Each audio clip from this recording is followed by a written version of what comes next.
योगीराम सूरत कुमार, योगीराम सूरत कुमार, योगीराम सूरत कुमार जय गुरुराय।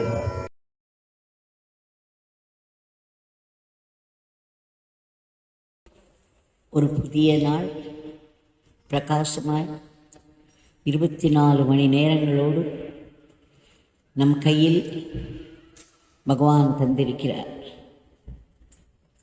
இதை நாம் எப்படி செலவிடுவது என்பது நம் கையில் தான் இருக்கிறது. நம்முடைய மன உறுதி, நம்முடைய சிந்தனைகளை பொறுத்து நாம் இந்த நாளை செலவிடுவோம். எப்படி ஆயினும் இது மங்களமாய் ஆரம்பித்துள்ளது. அவருடைய திவ்ய நாமத்தோடு அவருடைய சக்தி வாய்ந்த சன்னதியில் 1 மணி நேரம், ஒரு நாமம் கூட வீணாகாது என்று சொன்ன பகவான் இந்த நாமத்தை நமக்கு தந்து 1 மணி நேரம் நம்மை சேர்ந்து கூட்டு நாம சங்கீர்த்தனமாக பண்ண வைத்திருக்கிறார். இதை தாமரை புஷ்பங்களாக அவருடைய பாதத்தில் சொரிந்து சமர்ப்பித்து விட்டோம். பல காட்சிகளை நாம் பார்த்து வருகிறோம். பல பக்தர்களின் அனுபவங்கள் பகவானுடைய நாமத்தை பேசும் பெருமை வாய்ந்த நிகழ்வுகள், அற்புதங்கள் என்று நாம் சொல்கிறோம். ஏனென்றால் நம்முடைய விதியை மீறி, விதியின் வலிமையால் வரக்கூடிய துன்பங்களை எல்லாம் அவருடைய நாமத்தின் பெருமையால் வரும் அருள், இந்த விதியை வெல்கிறோம். இந்த விதியை வெல்வதற்கு அருள் ஒன்றுதான் நமக்கு துணை. அதற்காக அவருடைய நாமத்தை சொல்லி அந்த அருளை எழுப்புகிறோம். இந்த கருணாமூர்த்தி நம்முடைய கர்மாவின் வேகத்தை குறைத்து அல்லது முற்றிலும் நீக்கி நமக்கு அருள் செய்து வருவதை பார்க்கிறோம். இவையெல்லாம் அற்புதங்கள் என்றாலும் எல்லாவற்றிற்கும் மேல் ஒரு பெரிய அற்புதம் இருக்கிறது. அந்த அற்புதம் நாம் மாறுவது தான், நம் மனதை தூய்மைப்படுத்துவது தான். எந்த ஒரு காரணம் கொண்டும் அகங்காரம் இல்லாமல் செயல்படுவது முக்கியம். நாம் செய்கிறோம், நம்மால் செய்ய முடியும், நம்மால் செய்ய முடியும் என்ற நம்பிக்கை பெரிய விஷயம்தான். நம்மால் செய்ய முடியும் என்ற அந்த நம்பிக்கை அகங்காரமாக மாறிவிடக்கூடாது. ஒரு க்ஷணத்தில் மாறிவிடும், நம்மை வீழ்த்திவிடும். அதனால் பகவான் அருளினால் நம்மால் செய்ய முடியும் என்று நாம் நினைத்தோம் என்றால் அதுவே சரியாக இருக்கும். அதற்கு அப்படி இல்லை என்றால் நாம் மாயைக்குழியில் வீழ்ந்து விடுவோம். டிரான்ஸ்ஃபர்மேஷன் என்று சொல்வார்கள் ஆங்கிலத்தில், பியூரிஃபிகேஷன், தூய்மைப்படுத்துதல். ஒரு நாமமும் நம்மை தூய்மைப்படுத்துகிறது. அதுதான் எல்லாவற்றிலும் சிறந்த அற்புதம். நாம் நாமத்தை சொல்லும் பொழுது ஒரு பிரார்த்தனை நமக்கு காரியமாக வேண்டி பிரார்த்திக்கிறோம். அதே சமயம் சுவாமி என் மனதை தூய்மைப்படுத்துங்கள் என்ற பிரார்த்தனையும் சேர்த்து வைக்க வேண்டும்.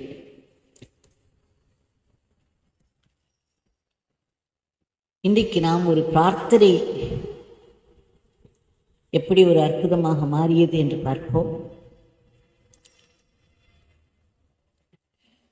சண்முகப்பிரியா என்ற ஒரு பெண் மதுரையில் வாழ்ந்து வருகிறார். அவர் தமக்கு நேர்ந்த 2 அனுபவங்களை எழுதி அனுப்பியிருக்கிறார்.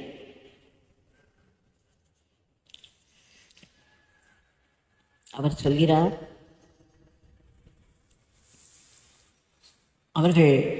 அவரும் அவர் கணவரும் அவர்கள் குடும்ப நண்பர்கள், அவர்களுடைய நண்பர்களின் ஒரு குடும்பமாக சேர்ந்து எல்லோருமாக தேனி மாவட்டத்தில் உள்ள வீரபாண்டி என்ற இடத்தில் இருக்கும் கௌமாரி அம்மன் கோவிலுக்கு செல்லலாம் என்று தீர்மானித்தார்கள்.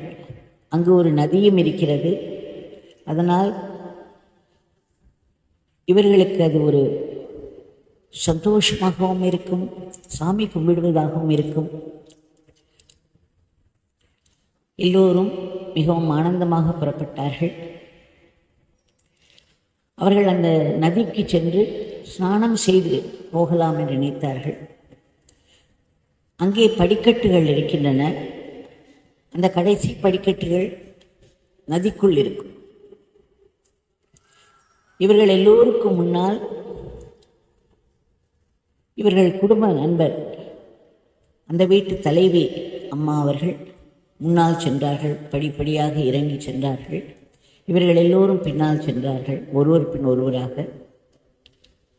அந்த கடைசி படியில், அந்த நதிக்குள் இருக்கும் அந்த படியில் அவர் கால் வைத்தவுடன் அந்த நதியில் அப்படி ஒரு வலிமையோடு அது பிரவாகமாய் ஓடிக்கொண்டிருக்கிறது என்பதை இவர்கள் பார்க்கவில்லை. அந்த இடத்தில் ஒரு விசை, ஒரு ஃபோர்ஸோடு அந்த தண்ணீரானது சென்று கொண்டிருந்ததை அறியாமல் இவர் கால் வைத்தவுடன் சட்டென்று அது அவரை இழுத்து விட்டது, தண்ணீருக்கு இழுத்து விட்டது. இவர்கள் அனைவரும் பார்த்து கொண்டிருக்கும் பொழுதே அவர் அங்கிருக்கும் அந்த நதியில் மூழ்கியிருக்கும் அந்த பாறைகளின் மேல் புரண்டு புரண்டு போகிறார். அந்த ஆறு அவரை அடித்து செல்கிறது. இவர்களுக்கு பயங்கரமான ஒரு அனுபவமாக இருக்கிறது. எல்லோரும் அதிர்ச்சியில் உறைந்து நிற்கின்றனர். ஒரு நிமிடம் என்ன செய்வது என்று நினைத்து கூட இல்லாமல் அதிர்ச்சியில் உறைந்து போய் நிற்கின்றனர். அவர்களுக்கெல்லாம் வழிகாட்டியாக அங்கு அழைத்து வந்த அந்த அம்மையார் அந்த நதியில் அடித்து செல்லப்படுகிறார். உடனே ஒருவர், அங்கிருந்த ஒரு இளைஞர் குதித்து அவரை காப்பாற்றுவதற்காக அவரும் சென்றார். ஆனால் அது முடியவில்லை. அப்பேற்பட்ட ஒரு வலிமையோடு அந்த நீரானது ஓடிக்கொண்டிருந்தது. அப்பொழுதுதான் இவர் முழித்துக் கொண்டார். சண்முகப்பிரியா உடனே யோகிராம் சுரத்குமார் என்று கதறினார். ஒரு முறைதான் அந்த நாமத்தை சொன்னாராம். அவருடைய உடல், பொருள், ஆவி அனைத்தையும் அதில் வைத்து யோகிராம் சுரத்குமார் என்று ஒருமுறை கத்தினார். அவர் சொல்கிறார், அந்த நாமம் சொல்வதற்கு முன்னால் அங்கு புரண்டு புரண்டு அந்த நதியின் சுழலில் மாட்டியிருந்த அந்த அம்மையார், இவர் நாமம் சொல்வதற்கு முன்னால் பட்ட கஷ்டத்தை பார்த்தார். இவர் ஒருமுறை இந்த நாமத்தை கத்திய பொழுது சட்டென்று அவர் அந்த எந்த இடத்துக்கு சென்றாரோ அந்த நிமிடம் அங்கு அப்படியே நின்று விட்டார். அதாவது அவர் புரண்டு செல்வது நின்றுவிட்டது. அதன் பிறகு இவரும், இவருடைய கணவர், இவருடைய மகன், இவர்கள் எல்லோருமாக சென்று நீரில் சென்று அந்த அம்மையாரை அழைத்து வந்தார்கள். அங்கே அவரை காப்பாற்றி சென்ற இளைஞருக்கு பல இடங்களில் அடி இருந்தது, சிராய்ப்பு இருந்தது. ஆனால் இந்த அம்மையாரின் உடல் மிகவும் லேசான ஒரு சிராய்ப்போடு நின்றுவிட்டது. பின்னால் அவரது அம்மையார் சொன்னார், இவர் நாமத்தை சத்தமாக கதறிய நேரத்தில் டக்கென்று போர்ஸோடு இவர் சென்று கொண்டிருந்தார் அல்லவா, இவருடைய கால் பெருவிரலை யாரோ பிடித்த மாதிரி இருந்தது. ஒரு கொக்கி போட்டு பிடித்த மாதிரி இருந்தது. இவருடைய உடல் முழுவதும் அப்படியே அசையாது நின்று விட்டது. இது எப்படி சாத்தியம்? நாமம் சொல்வதற்கு முன்னால் அடித்து செல்லப்படுகிறார், பாறைகளில் புரண்டு புரண்டு செல்கிறார். அந்த நாமம் சொன்ன மாத்திரத்தில் ஒரு மேஜிக். இந்த அம்மையார் சொல்கிறாரா, நீ அந்த நாமத்தை கத்திய நேரத்தில் என்னுடைய கால் பெருவிரலை ஏதோ ஒரு கொக்கி போட்டு இழுத்தது போல் இருந்தது. அதற்கு பிறகு என்னுடைய சரீரம் சிறிதும் அசையவில்லை, சிறிதும் நகர முடியவில்லை. இந்த நாமத்துக்கு தான் எப்படி ஒரு வலிமை, எப்படி ஒரு சக்தி! அன்றைக்கு அவர் உயிர் பிழைத்தது இந்த பகவானுடைய திருநாமத்தின் மகிமையா என்று சொல்லி சொல்லி வெக்குருகும் சண்முகப்பிரியா சொல்கிறாள், என்னுடைய சுவாமியினுடைய நாமமானது எங்கள் குடும்பத்தை பல இன்னல்களில் இருந்து காத்திருக்கிறது. சுவாமி எனக்கு மிகவும் நெருங்கியவர். என் கண்களில் கண்ணீர் வருவதை கூட அவர் விரும்ப மாட்டார். நான் கேட்கும் அத்தனை விஷயங்களையும் அவர் நடத்தி கொடுக்கிறார். 10 வருடங்களுக்கு முன்பு அவருடைய தந்தையாருக்கு ஆட்கொல்லியாக இருக்கும் ஒரு கொடிய வியாதி. அவர் என்ன வியாதி என்று சொல்ல மறுக்கிறார். அதை சொல்வதற்கு கூட நடுங்குகிறார். அவர் வந்து அறுவை சிகிச்சை நடந்து அந்த குடும்பத்தினர் மனமுடைந்து போயினர். அப்பேற்பட்ட ஒரு துன்பச் சூழலில் சிக்கிய அந்த குடும்பம் யோகி ராம் சுரத்குமார் நாமத்தை ஒட்டுமொத்தமாக சொல்ல ஆரம்பித்து அவர் தந்தையார் படிப்படியாக முன்னேறி உடல் நலம் தேறி நல்லபடியாக இருக்கிறார். 10 வருடங்களால். இது பகவானுடைய நாமத்தின் பெருமை மட்டுமே என்று சண்முகப்பிரியா அகமகிழ்ந்து நெக்குருகி சொல்கிறார். எங்களுக்கு சுவாமி ஒருவர் தான், சுவாமியின் நாமம் ஒன்றுதான் எல்லாவித துன்பங்களிலிருந்தும் நீக்குகிறது. அந்த நாமம் சொல்வதற்கு முன்னால் இருக்கும் ஒரு சூழ்நிலை, நாமம் சொன்ன உடனே அது எப்படி மாறுகிறது என்பதை இது மிகவும் அழகாக காட்டுகிறது. இதேபோல் தானே முன்பு ஒரு முறை நாம் பார்த்தோம், சாதுஜி ஸ்ரீ ரங்கராஜன் அவர்கள் அலகாபாத்தில் அவர் உள்ளே மூழ்கிய பொழுது அவர் கத்தி கூட சொல்ல முடியாமல் நாமத்தை அவர் நினைத்த மாத்திரத்தில் ஏதோ ஒன்று அவரை மேலே இழுத்து வந்து படகில் சென்ற இருவர் கொண்டு வந்து கரையில் போட்டார்கள். அதே சமயம் திருவண்ணாமலையில் அவர் சாதுஜியின் மனைவி அவருடைய மகள் திருவண்ணாமலையில் பகவானுடைய சன்னதி திரு வீட்டில் சுவாமியுடன் இருக்கிறார். சுவாமி உள்ளிருந்து ஒரு பந்து பூவை கொண்டு வந்து நிவேதித்தார். கையில் போட்டு உடனே சென்னைக்கு சென்று உன் அம்மாவிடம் இதை கொடுக்க வேண்டும் என்று உத்தரவு. அங்கே சாது ரங்கராஜன் அவர்கள் கீழே மூழ்கி கொண்டிருக்கும் பொழுது இங்கே இந்த நிகழ்வு அவர் அங்கே மனதில் யோகி ராம் சுரத்குமார் என்று நினைக்கிறார். அவரால் வாய்மொழி தண்ணீர். ஆனால் அந்த நேரத்தில் எல்லாம் மாறிவிடுகிறது. இருவர் ஒரு போட்டில் வருகிறார்கள். இவரை மேலே பிடித்து இழுத்து கொண்டு போய் கரையில் விட்டு உள்ளிருக்கும் தண்ணீர் அத்தனையும் வெளியே எடுக்கிறார்கள். அவர்கள் இவர் நினைவந்து பார்த்தபோது அவர்களை காணவில்லையா? அதே மாதிரி மைக்கேல் சிஸ்லியான் என்ற அமெரிக்கன் சென்ட்ரல் அமெரிக்காவில் அவர் இருந்த இடத்தில் கடலின் ஒரு பகுதியில் சென்று குளிக்கும் பொழுது அந்த இடம் ஒரு மிகவும் அபாயகரமான இடம்.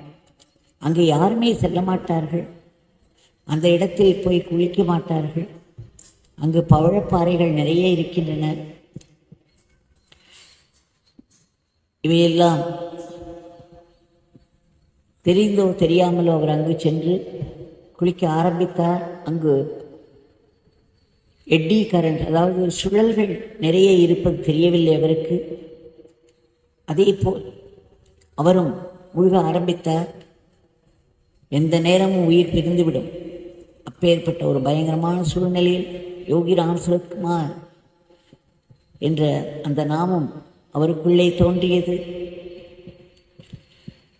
அவர் அதை சொல்லி கூப்பிட்ட மாத்திரத்தில் அவர் சொல்கிறார், எப்படி வந்தோம் என்றே தெரியவில்லை, நான் மேலே வந்து விட்டேன் என்கிறார். கீழே அமிழ்ந்து கொண்டிருந்தவர் சட்டென்று அவருடைய உடல் தானாகவே எழும்பி மேலே வந்தது என்று சொன்னார். ஒவ்வொருவரையும் ஒவ்வொரு விதமாக பகவான் காப்பாற்றுகிறார். ஆனால் அவர்கள் நாமம் சொல்வதற்கு முன்பு ஒன்று, நாமம் சொன்ன பிறகு நடப்பது வேறு. திரும்ப திரும்ப நாம் இந்த நிகழ்வுகளில் எல்லாம் இதைத்தான் காண்கிறோம். இதையே நான் தினமும் ஒவ்வொரு லீலை மூலமாக சொல்லி வருகிறேன் என்றால் நம் மனதில் இது ஆழ பதிய வேண்டும். ஆழ பதியும் அளவிற்கு நாமத்தை நாம் நம்பிக்கையோடு சொல்வோம். அந்த நம்பிக்கையும் நாமமும் சேரும் பொழுது அற்புதங்கள் நிகழும். இந்த சின்ன அற்புதங்கள் நமக்கு பக்தியை மேலும் கூட்டும், அதற்கு மெருகூட்டும். நம்பிக்கையை மேலும் மேலும் வளர்த்து அது கடைசியில் சரணாகதியில் முடியும். அப்பொழுது எல்லாவற்றிற்கும் மேலான அந்த அற்புதம் நடக்கும். அந்த அற்புதத்தில் நம்முடைய மனது முற்றிலும் தூய்மையாகும். நாம் பகவானுடன் ஒன்று சேரும் பெருநிலை கிட்டும். அந்த பகவான் இதோ நம் கண்முன்னே நின்று கொண்டிருக்கிறார். கையை உயரை தூக்கி ஆசீர்வதித்தபடியே இருக்கிறார். பகவான் சொல்லியிருக்கிறார் அல்லவா, இந்த ஆசிரமத்தில் நுழைந்த ஒருவர் கூட வெறும் கையுடன் திரும்ப மாட்டார்கள். என் தந்தையின் அருள் மழை அவர்கள் மேல் பெருமழையாக பொழிந்து கொண்டிருக்கிறது. அவர்கள் அதை உணர்ந்தாலும் உணராவிட்டாலும் சரி, இது சத்தியம் என்று சொல்லியிருக்கிறார். இதை நாம் திரும்ப திரும்ப நினைவில் கொண்டு வந்து பகவானுடைய அவருடைய திருப்பாதங்களில் இன்றைய பிரார்த்தனை சமர்ப்பிப்போம். பகவான்